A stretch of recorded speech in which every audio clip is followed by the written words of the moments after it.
Hi guys, it's Coach Sided from DRS Athletics, and this is DRS Strong week 184. The focus of the week is, I want you to build your own machine, your own engine, the best engine possible that you could possibly do. There's a lot of possibles, but you could do it. So check this out. In order to accomplish the most spectacular engine machine possible of yourself, right? You have to think of the version of yourself, not someone else, but yourself, and what the abilities you have, plus on top of the training skills you're gonna acquire. Because if you don't pick something specific, you're just kind of be like, oh, well, I'm gonna do this, and I'm gonna do this, and I wanna look like this, but you're doing completely something different to look a certain way, or to be a certain way, right? If you wanna be a sprinter, but you're doing long distance running with no intensity and there's no speed involved, you're never gonna be fast. If you're trying to lift heavy and all you're doing is a little bit of dumbbells here and there, you're never gonna be strong, right? Golfer and you never practice your mental and your swing and little details like that, you're never gonna be very good at that, especially if you're not patient. First things first is start by picking something you want to acquire, to obtain. Either a body type or a specific skill or specific sport. Then train upon that and train, fuel towards that goal. And that way you can actually see that you're acquiring that type of body type or that type of skill or that type of training type of sport. I'm gonna be showing you a few pictures of the differences between body types or body types in different sports, or just the differences in performance by training a certain way or eating a certain way or looking a certain way. There's no judgment on this, there's no criticizing on this, because every single person that picks or chooses to be a certain way, they're still working really hard to obtain that. So, I'm starting with running because it's one of the most popular hobbies and sports, not just in the United States, but all over the world. So you saw the very muscular guy in the beginning, then this just weekend warrior, and then this lady that is really top-notch marathoner. Same right here. She's one of the best in the Boston Marathon. It just very specific engine, very specific machine. These are just cross-country high schoolers that choose to do that. Now this is Lani, Canada, one of the best marathoners as well. Now I've changed into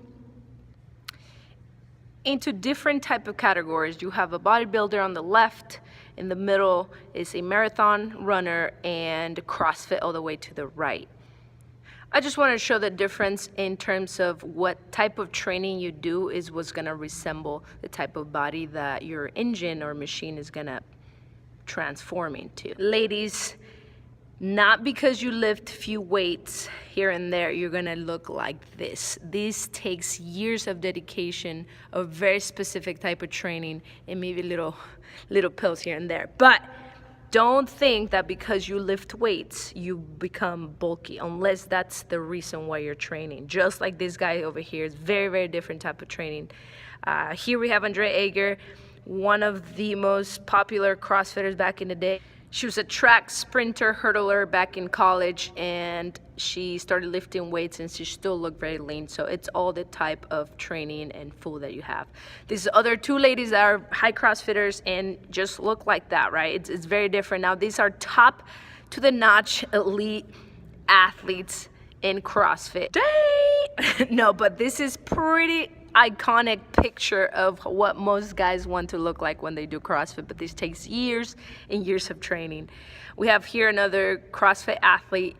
It looks like a bodybuilder, but it's the differences between the show muscles and goal muscles, right? It's being able to apply what the musculature that you have built into something more functional and being able to do other things than just aesthetics.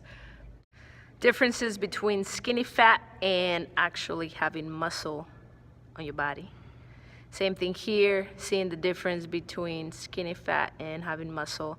The difference on the scale lies, guys, 139 and 148 pounds, a huge difference on this picture. The scale only shows pounds lost or gained, but doesn't really tell you, hey, I've gained muscle and reduced fat and I've gotten stronger and I have stronger bones. I am biased when it comes to strength training, I'm not even gonna lie, but I have seen great results with myself and with a lot of different clients that we have put into strength training. They have been seeing different results, not just in their body and change in their body fat going down, as well as their strength mentally in changing the way they view themselves and the way they walk around with higher self-esteem.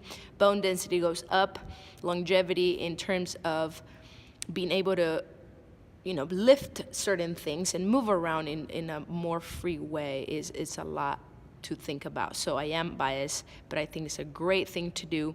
And as you can see, the difference between someone that strength trains compared to someone that just runs or someone that just does yoga or things like that. There's nothing wrong with just those movements, but it's good to change things around, and it's really, really good to build this strength to be able to last a long time in things that you love to do.